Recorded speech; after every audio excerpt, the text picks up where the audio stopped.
اور پھر جپٹ کر ایک ستون کی آڑ میں ہو گیا۔ سامنے ایک چھوٹی سی گیلری نظر آ رہی تھی۔ اب وہ سوچ رہا تھا کہ یہاں تک تو وہ آ گیا ہے، اب کہاں جائے اور کیا کرے۔ وہ ایک اضطراری بلکہ غیر شعوری فعل کے تحت یہاں چھپ کر آ گیا تھا۔ اس نے چھپ کر کنر افریدی کی گفتگو سننے کا فیصلہ کیا اور وہ تیزی سے اندر گیلری میں جانے لگا۔ اس کے پاس ریوالور بھی نہیں تھا، اسی لیے اسے خدشہ تھا کہ اگر کنر افریدی کی نظروں میں آ گیا تو جان بچانی مشکل ہو جائے گی۔ جلد ہی وہ گیلری کے آخری کونے تک پہنچ گیا۔ گیلری کے آخری کونے پر ایک کمرے کا دروازہ تھا۔ اس نے دروازے کے پٹ سے کان لگائے اور پھر فریدی کی گفتگو سن کر وہ چونک پڑا۔ فریدی کسی سے باتیں کر رہا تھا کہ اب اڈا نمبر 2 میں وہ منتقل ہو رہا ہے۔ بلیک زیرو نے یہ سن کر فوری طور پر فیصلہ کیا کہ اسے دوبارہ ڈگی میں چھپ جانا چاہیے، کیونکہ کنر فریدی کا یوں روپوش ہو جانا ان کے لیے خطرناک تھا۔ کیونکہ فریدی کو یوں بیگ واپس کرتے دیکھ کر ہی وہ سمجھ گیا تھا کہ فریدی نے ضرور کوئی چکر چلایا ہے۔ وہ تیزی سے واپس مڑا اور پھر دوسرے لمحے وہ برآمدے میں تھا۔ اگر اسے ایک لمحے کی بھی دیر ہو جاتی تو وہ یقیناً ملازم جو چائے کی ٹرے لے کر دوسری طرف سے آ رہا تھا اسے دیکھ لیتا۔ ملازم اپنی ہی دھن میں آگے بڑھتا ہوا گیلری میں چلا گیا۔ ملازم کے کمرے میں داخل ہوتے ہی بلیک زیرو بجلی کی طرح لپکا اور دوسرے ہی لمحے وہ کار کی ڈگی کھول کر دوبارہ اندر گھس چکا تھا۔ وہ جری سے آنکھ لگائے گیلری کی طرف دیکھ رہا تھا۔ کافی دیر بعد کنر فریدی اور حمید اسے واپس آتے دکھائی دیے۔ دونوں میک اپ میں تھے لیکن بلیک زیرو انہیں پہچان چکا تھا۔ کنر فریدی نے ہاتھ میں ایک بیگ اٹھایا ہوا تھا، بالکل ویسا بیگ جیسا کہ اس نے فریدی کو واپس کرتا دیکھا تھا اور جس بیگ میں فارمولے کے کاغذات تھے۔ اب بلیک زیرو کو پختہ یقین ہو گیا کہ کنر فریدی نے گہری چال چلی ہے۔ فارمولے کے اصل کاغذات ضرور اس بیگ میں ہیں جنہیں لے کر فریدی روپوش ہو رہا ہے۔ اس نے دل ہی دل میں خدا کا شکر ادا کیا کہ ایک اضطراری فعل کے تحت وہ یہاں تک آ گیا اور اسے اب جلد ہی فریدی کے نئے اڈے کا پتہ چل جائے گا۔ کنر فریدی اور کیپٹن حمید کار کے قریب آ کر رک گئے۔ اچھا بخشو بابا، ہم چلتے ہیں۔ کوئی ہمارے متعلق پوچھے تو کہہ دینا کہ ہم ادھر کوٹھی میں نہیں آئے، کسی ہسپتال میں ہیں۔ فریدی نے ملازم کو ہدایت دیتے ہوئے کہا۔ خدا نہ کرے سرکار آپ کہیں ہسپتال جائیں۔ ملازم نے اپنی وفاداری کا ثبوت دیتے ہوئے کہا۔ کار کے دروازے کھلے، بند ہوئے اور پھر کار آہستہ آہستہ رینگنے لگی۔ بلیک زیرو نے دل ہی دل میں خدا کا شکر ادا کیا کہ کنر فریدی ڈگی کی طرف نہیں آیا۔ کار جلد ہی کوٹھی سے نکل کر سڑک پر بھاگ رہی تھی اور بلیک زیرو جری سے آنکھ لگائے سڑک اور راستے کا اندازہ لگا رہا تھا تاکہ اگر وہ دوبارہ آنا چاہے تو آسانی سے آ سکے۔ پھر اچانک کار کو ایک زبردست جھٹکا لگا، شاید سڑک میں کوئی گھڑا آ گیا تھا۔ جھٹکا اتنا اچانک اور زوردار تھا کہ بلیک زیرو سنبھل نہ سکا۔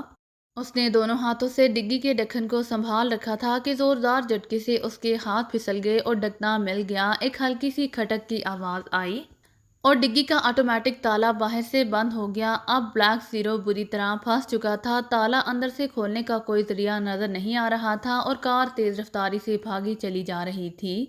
ڈگی میں گپ اندھیرا چھا گیا تھا اور ایک معمولی سی درس بھی کہیں نظر نہیں آ رہی تھی۔ بلیک زیرو عجیب مصیبت میں پھنس گیا تھا۔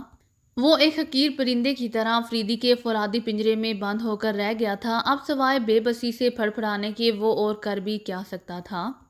صفدر روزی کے مکان سے باہر نکلا اور پھر بڑی لاپرواہی سے چلتا ہوا گلی کراس کرنے لگا۔ سامنے گلی کی نکڑ پر اسے ایک آدمی دیوار پر کچھ چسپاں کرتا ہوا نظر آیا۔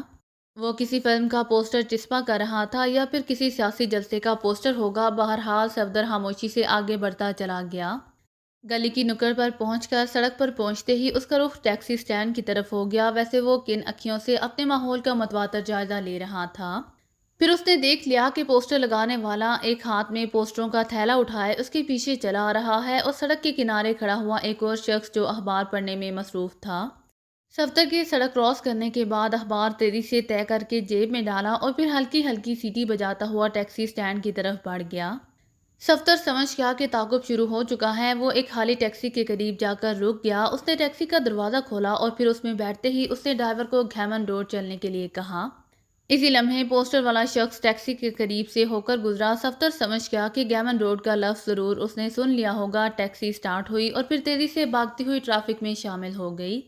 ویسے صفدر یہ اندازہ کر چکا تھا کہ جیسے ہی اس کی ٹیکسی آگے بڑھی تھی اسی لمحے قریب ہی کھڑی ایک نیلے رنگ کی کار بھی سٹارٹ ہو کر آگے رینگنا شروع ہو گئی تھی۔ پھر اس نے بیک مرر میں اخبار والے شخص کو کار میں بیٹھتے دیکھا۔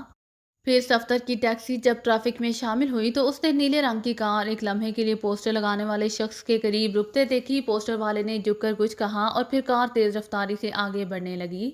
صفدر کی ٹیکسی مختلف سڑکوں سے ہوتی ہوئی گیمن روڈ کی طرف بڑھ رہی تھی۔ نیلے رنگ کی کار ٹریفک میں کافی پیچھے رہ گئی تھی۔ ایک تنگ سی بائی روڈ نظر آتے ہی صفدر نے ڈرائیور سے کہا، ڈرائیور اس بائی روڈ پر لے چلو، مگر ڈرائیور نے شاید کچھ کہنا چاہا۔ جو میں کہہ رہا ہوں وہ کرو۔ صفدر نے ڈرائیور کو ڈانٹ دیا اور ڈرائیور نے لاپرواہی سے کندھے جھٹکے اور دوسرے لمحے ٹیکسی ٹریفک سے کٹ کر اس تنگ سی بائی روڈ پر گھومتی چلی گئی۔ یہ بالائی روڈ دو بڑی سڑکوں کو متصل کرنے کے لیے بنائی گئی تھی، اسی لیے صفدر کی ٹیکسی جلد ہی دوسری مین روڈ پر پہنچ گئی۔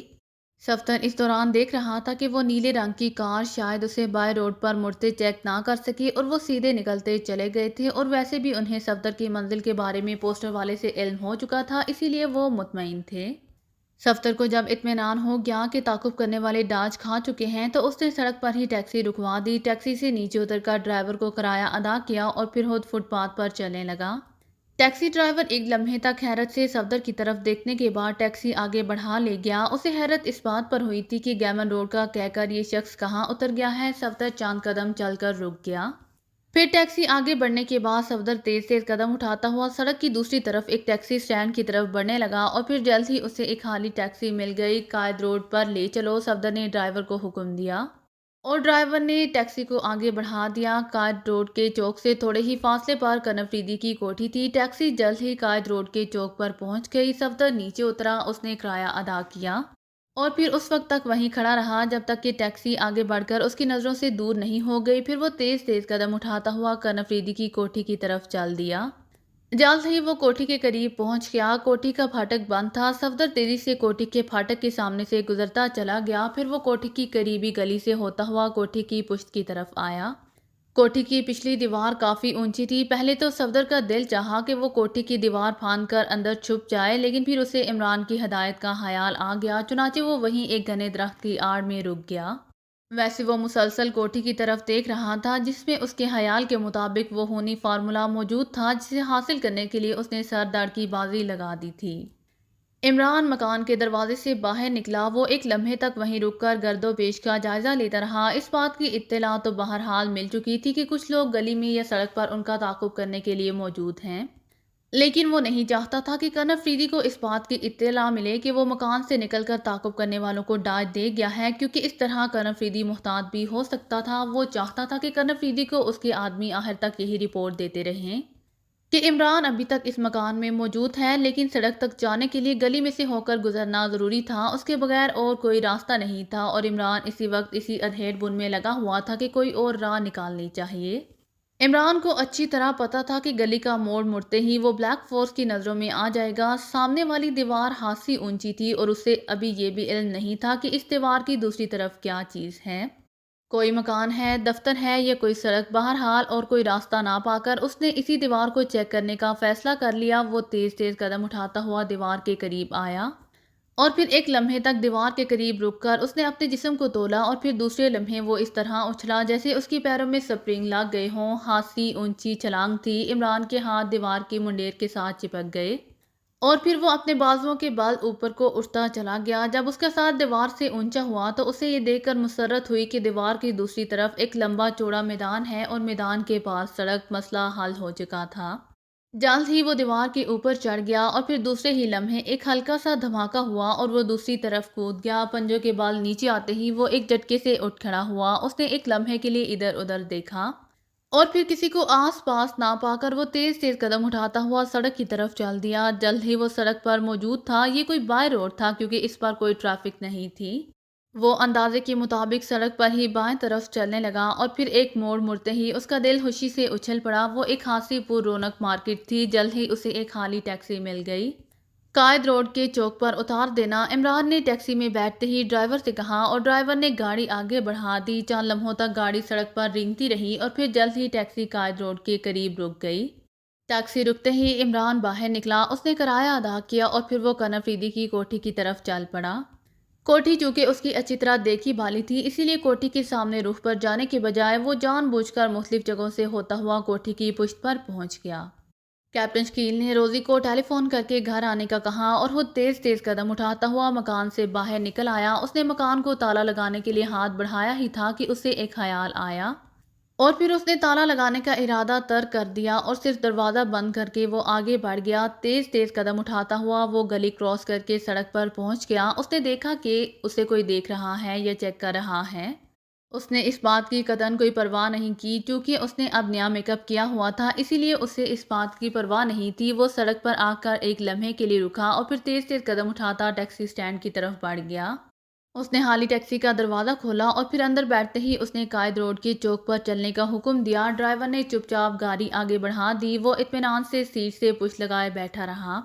اچانک اس کے ذہن میں ایک خیال آیا اور وہ چونک پڑا۔ اس نے یہ تو سوچا ہی نہیں تھا کہ گلی کا موڑ مڑنے کے بعد صرف روزی ہی کا مکان تھا، اسی لیے موڑ مڑ کر جو بھی گلی میں آتا، نگرانی کرنے والے سمجھ جاتے کہ وہ اسی مکان سے آیا ہے۔ کیپٹن شکیل صرف میک اپ پر ہی تکیہ کر کے بڑی بے باکی سے آ گیا تھا۔ اس سے زبردست حماقت ہوئی تھی۔ وہ بے چین ہو گیا، کیونکہ ٹریفک کے اس سیلاب میں وہ کیا اندازہ کر سکتا تھا کہ کون سی کار اس کا تعاقب کر رہی ہے۔ پھر اس وقت وہ چونکا جب ڈرائیور نے قائد روڈ کے چوک پر گاڑی روک دی۔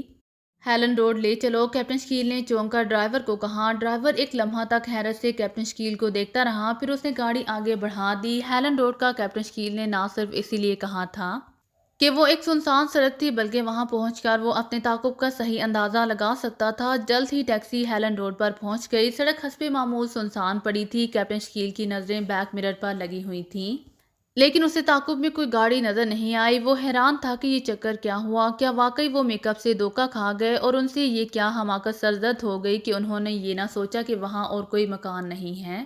بہرحال جب اسے اطمینان ہو گیا کہ اس کا تعاقب نہیں کیا جا رہا تو اس نے دوبارہ ڈرائیور کو حکم دیا، قائد روڈ کے چوک پر لے چلو۔ صاحب کیا بات ہے، آپ کبھی کہیں کا کہتے ہیں کبھی کہیں کا۔ ڈرائیور نے بریک لگا کر تش لہجے میں کیپٹن شکیل سے کہا۔ شاید وہ جھنجھلا گیا تھا۔ تمہیں کرائے سے غرض ہونی چاہیے ڈرائیور، اس بات سے نہیں کہ میں کہاں کا کہتا ہوں اور کہاں جانا ہے۔ کیپٹن شکیل نے اسے انتہائی سخت لہجے میں ڈانٹ دیا اور پھر ڈرائیور نے کوئی جواب نہ دیا اور گاڑی دوبارہ اس نے قائد روڈ کی طرف موڑ دی۔ قائد روڈ کے چوک پر پہنچ کر کیپٹن شکیل اترا۔ پھر جب اس نے کرائے کے علاوہ اچھی خاصی رقم بطور ٹپ ڈرائیور کے ہاتھ پر رکھی تو ڈرائیور نے شرمندگی سے دانت نکال لیے۔ ڈرائیور نے کیپٹن شکیل کو مؤدبانہ انداز میں سلام کیا اور پھر گاڑی آگے بڑھا لے گیا۔ کیپٹن شکیل چند لمحے تک وہیں رکا رہا اور پھر تیز تیز قدم اٹھاتا ہوا کنف ریدی کی کوٹھی کی طرف بڑھ گیا۔ کوٹھی کے سامنے سے گزر کر وہ بھی صفدر کی طرح کوٹھی کی پشت پر چلا گیا۔ اگر آپ کو میری ویڈیو پسند آئے تو please like, share and subscribe کرنا مت بھولیے گا۔ جزاک اللہ۔